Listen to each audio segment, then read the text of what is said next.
কোন মাটিতে তৈরি রে তুই মা, কোন মাটিতে তৈরি রে তুই মা, কোন মাটিতে তৈরি রে তুই মা, কোন মাটিতে তৈরি রে তুই মা।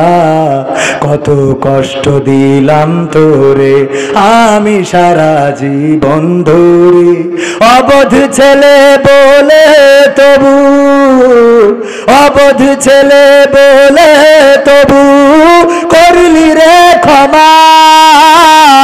কোন মাটিতে তৈরি রে তুই মা, কোন মাটিতে তৈরি রে তুই মা। মা বোনদের দান অনেক ভারী, মানে পয়সাও আছে না নাই, অনেকগুলো টাকা মা বোনেরা দান করেছেন। আল্লাহ মা বোনদের এই দানকে কবুল করে নাও, নেখায়াত দিয়ে দাও, মনের স্বপ্ন পুরা করে দাও, সন্তানদেরকে মানুষের মতো মানুষ বানায় দাও।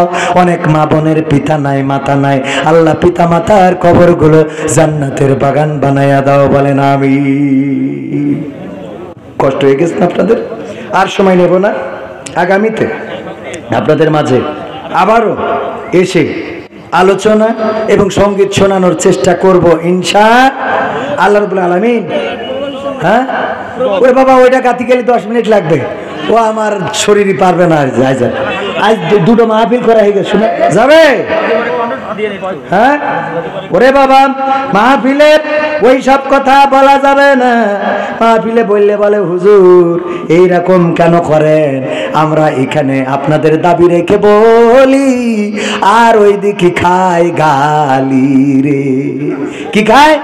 গালি। তাশরিফ কোরআনের হাফেজ কয়রাতে মাহফিলে গিয়েছিল গত ঈদের দিন, গাজীপুর থেকে এসেছে ঈদের দিন মাহফিল করার জন্য। মাহফিলে এসে উনি মাহফিল করেছেন, স্টেজ দেওয়ার কথা ঈশার পরে, উনার 2টা মাহফিল ছিল, আবার আরেকটা মাহফিলে যাবেন। ঈশার পরে স্টেজ দেওয়ার কথা, সেই স্টেজ দিয়েছে 10:30টায়। দেওয়ার পরে সেখানে 11:30টা পর্যন্ত আলোচনা করে কালেকশন করে চলে যাবে, কিন্তু কমিটি মানতে নারাজ। ওই মাহফিল কমিটি কেন নিতে এসেছে, এই কারণে সেই মাহফিল কমিটিরেও ধরে দিয়েছে পেদানি, মারধর দিয়ে আহত করেছে। আমার তাশরিফ আহমেদ জুবাইর ভাই উনি লাইভে এসে সেই ঘটনাটা বর্ণনা করলেন। এটা দেখে সত্যিই মর্মাহত হয়েছি এবং বাস্তবতাটা উপলব্ধি করতে পেরেছি। সেটা হলো আমরা হুজুররা যারা আসি, যদি ভালো সার্ভিস দিতে পারি, আমাদের জন্য গোশ মাছ ডাল দুধ ডিম সব আছে, আবার টাকা পয়সাও আছে। আর যদি সার্ভিস দিতে ব্যর্থ হই, তাইলে কুপাকুপিও আছে।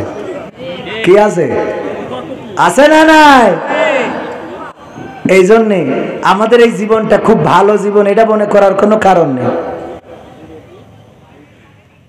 যাই হোক।